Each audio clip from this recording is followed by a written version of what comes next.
Hello everyone, I'm Dr. Jack Mitchell and welcome to Entrepreneur's Corner. This is sponsored by TCoast Studios and DiscountDirectory.net. We have a real exciting show today on our Entrepreneur's Corner. I have 3 entrepreneurs that I'm going to be interviewing, and each one has a little different background. And so one is a serial entrepreneur, another is an entrepreneur who has a corporate background and then became an entrepreneur, and then I have someone who's married to an entrepreneur. So we really have kind of an exciting show today, and I have 3 guests. And the first guest that I want to introduce to you is a wonderful lady. Her name is Cheryl Handy, as in the hand, and she's absolutely lovely.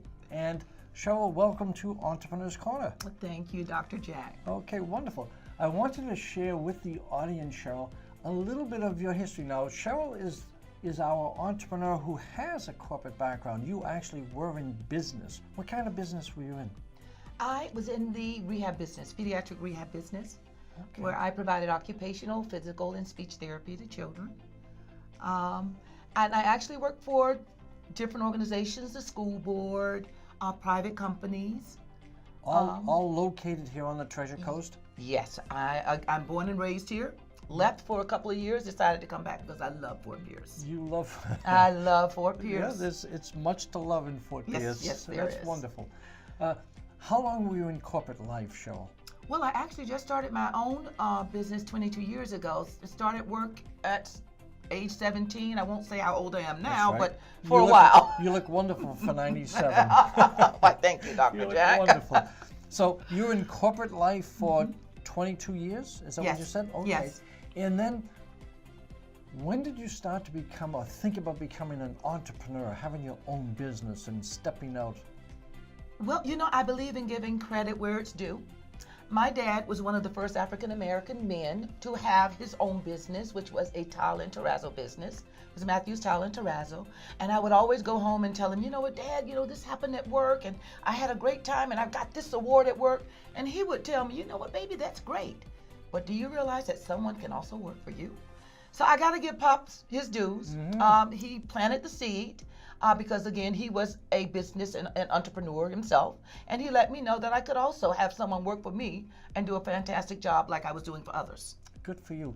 And when did you start actually doing something concrete in terms of developing a thought or a concept about an entrepreneurial business for yourself? It's always been there. As I said, it was planted in my mind by my dad, but about 23 years ago, I keep saying 22, but time is passing. About 23 years ago, I decided that I wanted to step out on my own and provide a service and be able to be a little more creative in how the service was provided. And when you're working for someone else, that's stifled to a degree because you have to follow their policy, procedures, and exactly. Okay, and so 23 years ago, what did you do?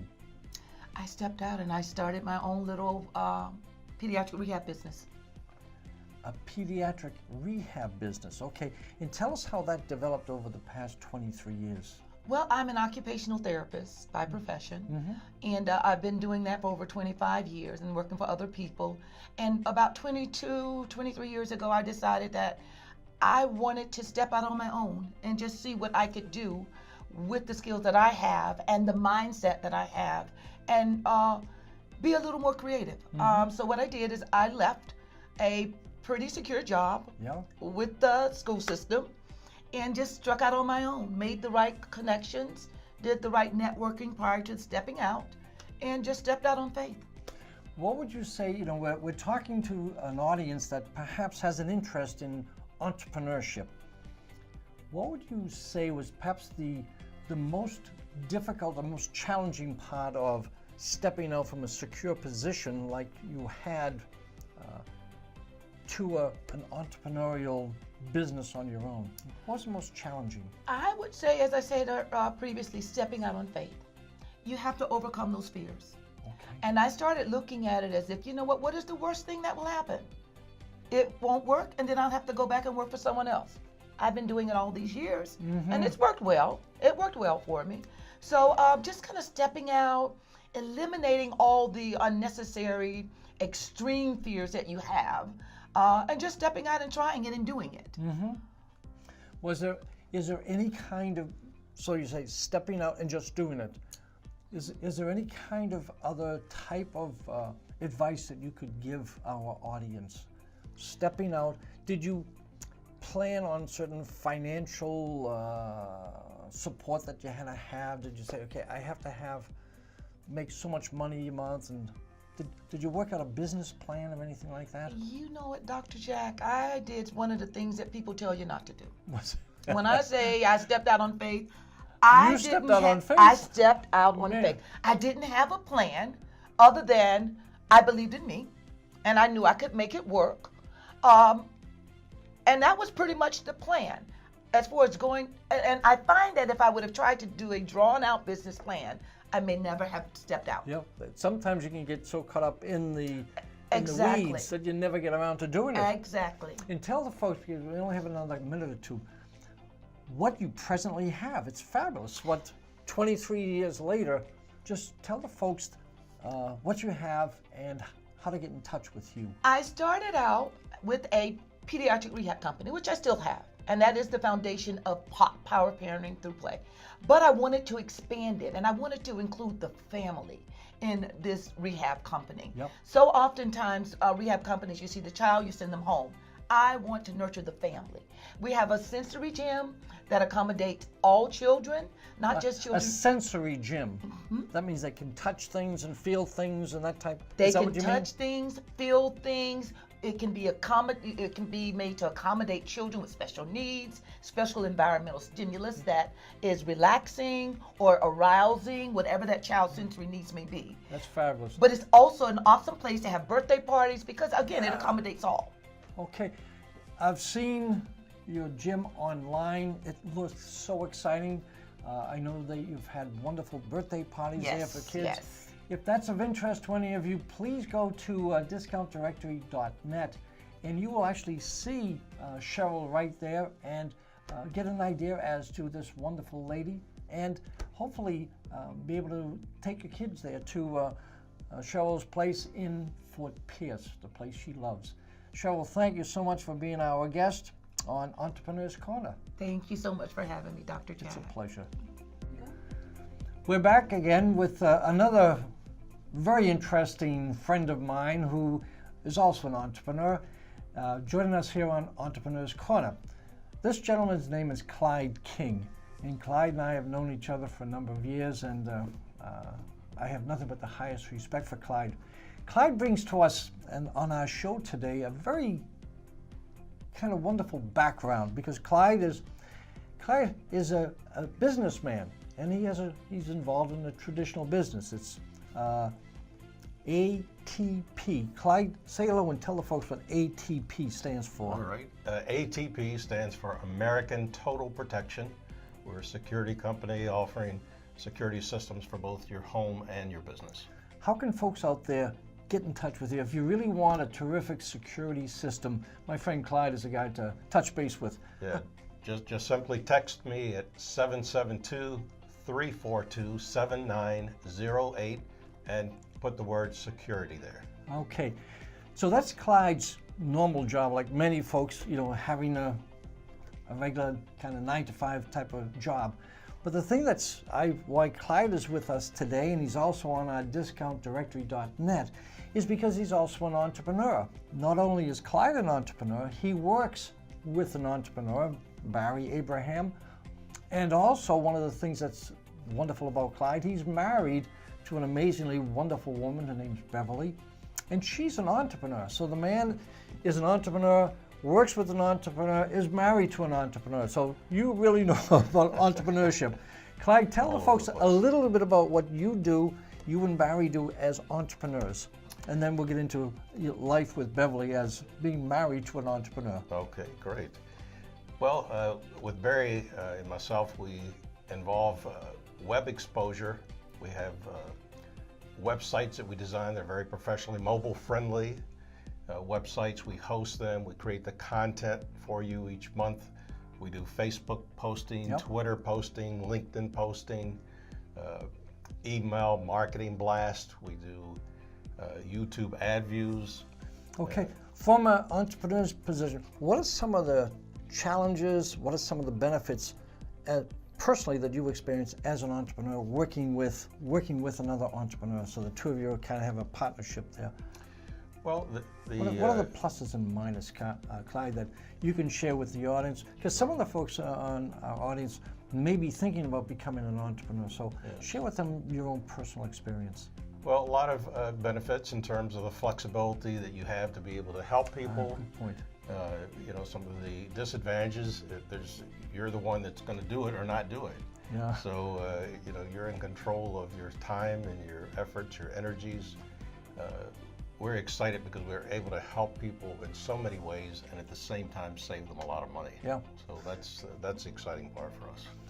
Tell us about being married to an entrepreneur, and tell us a little about Bev, what she does, and then what are the pros and cons of being married to someone who's an entrepreneur as well? Well, it's certainly exciting. Again, many pluses, and there are some negatives too, because you're responsible for everything. But it's really great though. We have an in-home daycare. She watches infants to 2-year-olds. God bless her, right? Mm-hmm. God bless her. But she is excellent at it. She has been rated #1 by the parents in Port St. Lucie, and just does a tremendous job, really caring person, and the help that she has in the daycare helping her also. Now, does she have staff? Yes. She has staff, so she's an entrepreneur who has a team of support people working with her. Correct. Okay, and how did she become an entrepreneur, and what led her to that particular role? Well, it happened about 17 years ago, and so she's been doing it for quite a while. I'm trying to ease her out would be the, that's not that easy to do, because she really does have her heart in it. She enjoys all these babies, and we've had influence on so many lives. I mean, it's we actually have a girl helping us now in the daycare that was in the daycare as an infant. Wow. So it's pretty amazing to see how things go over the course of time. Exactly. What tips could you give to the audience about becoming an entrepreneur or living with an entrepreneur? Well, I would encourage it. If you have it in your heart, you know, to do something, get with people that are maybe doing that business already, get input from them. I know my wife has helped many ladies or people that wanted to get in the daycare business and kind of give them an overview of what to expect. And I will say that if their heart is not in it, that's certainly not the business to be in. That's right. You know, so you need to, the same thing with other businesses. So find something that your heart is in. In other words, the first step, if you want to become an entrepreneur, find something that you love to do. And it really becomes easy if you're passionate about that and you love it. If it's just to make money, you're perhaps not going to be that successful. And it really is not like work. It's even though we probably work harder than anybody else, it's really, we don't see it as work. It is fun and enjoyable. Yes, it has challenges, but it is fun and something that we enjoy doing. Mm-hmm. Okay. From a financial point of view, how much stress is there to make sure that you're making the numbers, because she has to pay staff and all that type of thing? Is that a constant pressure, or is it just part of the business? We've been very blessed in there. We have great parents. She interviews the parents, you know, before we bring a new child on. So, you know, we have doctors as parents, lawyers, firefighters, policemen, you know, people that do have a solid career, because it does, you know, it's expensive to have the right child care. Okay. I want to thank Clyde for coming, and you truly a man, a renaissance man, working for a major company like ATP, but then having the enthusiasm and the energy to go and to work with Barry and doing the marketing that you do with him, and then, you know, sharing a life with Bev as a true entrepreneur and so forth. So thank you very much for sharing your time and your insights with our audience, Clyde. It's been a pleasure. You're certainly welcome. Thank you, my friend. My pleasure too. Thank you, everyone. Welcome back to Entrepreneur's Corner.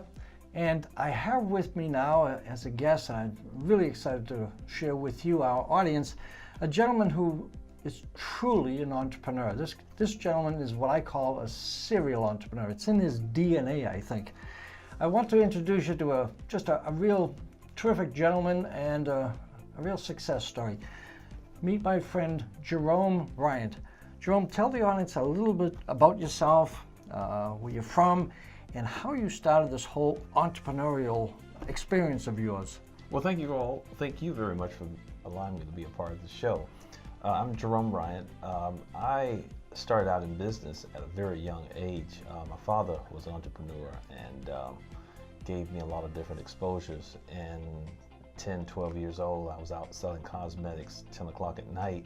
Wow. I was the biggest of 4 brothers, and my dad needed someone to carry the 40-pound suitcase around full of cosmetics. And so I was his do boy, and I carried the big suitcase around at night, and of course I ended up knocking on doors. Hello, this is the liniment man. He sold liniments and different products, and so that became my entry-level experience into becoming an entrepreneur. Did you do that through high school, Jerome? Yes, I did. We had multiple exposures to different things, and my dad was in the marketing. When the elections was rendered, he would have us out knocking on doors, passing out pamphlets. At the end of the day, I became that door-to-door salesman because all of my 18 years of growing up represent the sum total of all the exposures I had from 6, 7, 8 years old knocking on doors. We were in the lawn service. I was the youngest in the lawn service. You know, so I What was your first, you worked with your dad. Mm-hmm. What was your first entrepreneurial venture? My first venture started out around 13, 14 when I had a lawnmower that was given to me by my dad. And I would go knock on doors. And I understood at the end of the day, if I cut somebody's yard, I was supposed to get paid. And I wanted to see if it would work. So B. Williams is a lady living in Fort Pierce today. She's in her 80s, but she was my first client. And so after I finished high school, I set out a year before I went to college, and I started an automotive business, painting and fixing cars, and painting auto bodies the area. And I started at 18. Wow. And you've continued up to today. I quit college after my first year. I was on a football scholarship. I came back to St. Louis County, and Sears and Roebuck started a home improvement business called Bear Construction. Okay. And they started remodeling houses, painting houses, and my background was painting. Mm-hmm. And so I came on as a subcontractor for 1 year, painting houses, and after subbing from them, I saved my money that entire year and went in business the following year, 20 to 21. You shared with me the other day a concept that I think is really valuable for people, and we talked about how we were talking about debt, mm-hmm. and how some debt can actually be bad, but some debt can actually be positive. Can you explain to the folks briefly what you meant by that? I use a mechanism, a concept, where I had gone through hardship about 4 years ago and had a lot of assets, a lot of equity, but no cash on hand. Yep. And had some financial issues with credit. And so I needed to grow my business, and I needed immediate equipment. Mm-hmm. So what I did, the first of every month, I had a mortgage payment, and I went and bought equipment with that mortgage payment. And on the 15th of the month, I paid the late charges of $23. Mm-hmm. And I did that every month for 1 year, and I bought all new equipment. Then I took my car payment on the 15th, it was due on the 15th, because I'd always stagger my payments. Yep. And I would pay that at the end of the month. I would never go beyond 15 days, and then I pay the late charges, and I'd buy new pieces of equipment with that. And I grew that business 100% the first year, and I grew almost 200% each year for 4 years. And so what you did was you actually used debt that cost you X% to make money that was far more than the debt that you incurred. Right. We have to realize that we can do more with what we already have in our hands. Pressure sometimes forces you to do one or two things. Yep. Fall out or come up with some of your greatest ideas. Yep. And I've come up with my greatest ideas while being under pressure. Yeah. You know, I was just, as you were just talking, I was just thinking, I've been a millionaire at least twice. Mm-hmm. And I'm looking forward to another time. So, you know, that's part of the role of being an entrepreneur. You know, that we have I'm sure you've been a very wealthy man more than once. I've made a lot of money over the years, and I've had a great time doing it. The whole the experience of being an entrepreneur is far greater than not trying it. It's not about just the money. Yeah. It's the experience that you're in and the outcomes that manifests in your life represent a sum total of somebody that become a great person at what you do. And so I have had a rich life because of the many exposures I've had by being on the front line and having to make those decisions. Mm-hmm. And if I didn't make it happen, there would be no check in the mail on Friday. Yeah. What's your passion? What drives you? I mean, because Vision. Vision. I've never done a business that I didn't enjoy doing since I was 18 years old. If I didn't like it, I didn't do it. Yeah, that's been a theme we've heard today. You know, that really loving what you're doing and having a passion about it, and that vision that you say, and don't do things just for the money. It's a because job not 9 to gonna do it. 5. After 5 o'clock, it becomes a hobby. Yeah, I've enjoyed all the businesses I've been in. yeah. Even when they didn't make money, the joy of trying to make it work, if it didn't work, was a great experience because I came out of it richer than I went in. Ladies and gentlemen, I hope you really heard what Jerome was saying. This is truly an amazing man and a real entrepreneur. So you can find Jerome also on DiscountDirectory.net. His profile is there. He has a wonderful video interview that he tells a little bit about his story and so forth, and his business. The name of your business today is what, Jerome? Tree Trimmers USA. Tree Trimmers USA. And if you're looking for that kind of a service, there's no one better in the Treasure Coast than my friend Jerome. So Tree Trimmers USA, Jerome Rhyant. Thank you, my friend. Thank you very much. It's my pleasure.